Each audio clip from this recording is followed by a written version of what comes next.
Baik pemirsa, Anda masih bergabung bersama kami di Radar Malam dan informasi selanjutnya 3 perusahaan di Bandar Lampung menunda pembayaran tunjangan Hari Raya Idul Fitri.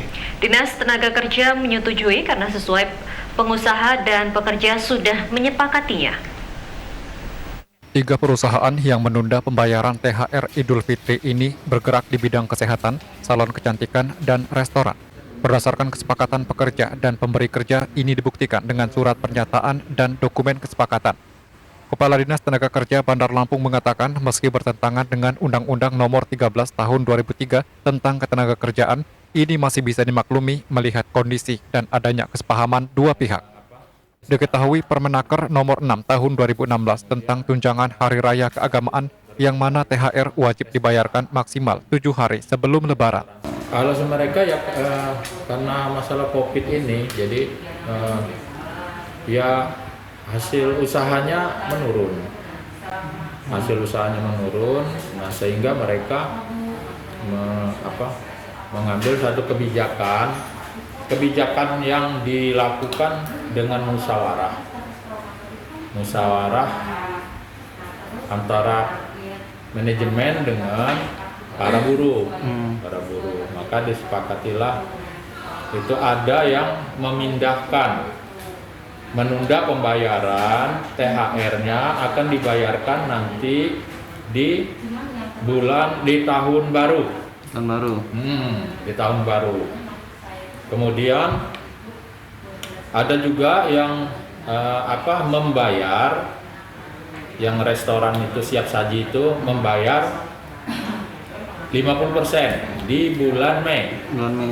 Kemudian 50%-nya berikutnya akan dibayar secara bertahap di bulan September ya nggak salah ya.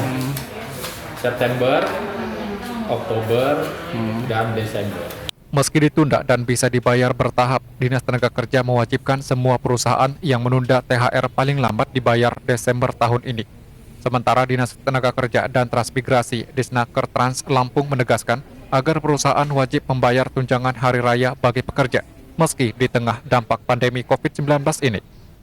Selain memantau dan melakukan sosialisasi bagi perusahaan, Disnaker juga telah membuka posko pengaduan bagi pekerja yang tidak mendapatkan hak THR-nya. Kepala Dinas Tenaga Kerja dan Transmigrasi Provinsi Lampung, Lukman Syah, mengatakan bahwa sejak dibuka seminggu yang lalu, hingga saat ini belum ada pekerja atau karyawan yang melapor.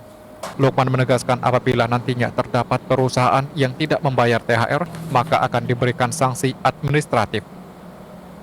Rabu minggu yang lalu ya sudah kita buka posko pengaduan THR tersebut ya, dan sampai hari ini juga belum ada pengaduannya. Jadi dengan kata lain bahwa tidak ada perusahaan yang tidak membayarkan THR gitu.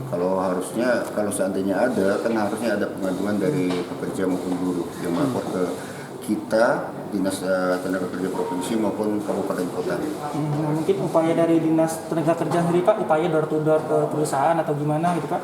Ya sekarang kan sedang lagi ada wabah COVID, kita nggak door to door lah ya. Kita hanya monitor lewat perangkat alat lunak, jadi bisa telepon, bisa ke video call gitu langsung. Tapi itu tidak efektif. Kalau kita tanya langsung mereka pasti bilang sudah semua ya. Tapi yang bagus, yang efektif adalah bagaimana mereka ada pengaduan dari buruh atau pekerja itu ke kita, itu mungkin yang lebih efektif gitu. Dan itu kita buka setiap hari libur pun kita buka pos pengaduan itu. Jadi Sabtu Minggu kita buka dari jam 8 sampai jam 4 sore kita buka. Diketahui di tengah pandemi COVID-19 ini, data dari Disnaker Trans hingga 18 Mei 2020 terdapat 3.402 pekerja baik formal dan informal yang dirumahkan, sedangkan yang di PHK sebanyak 143.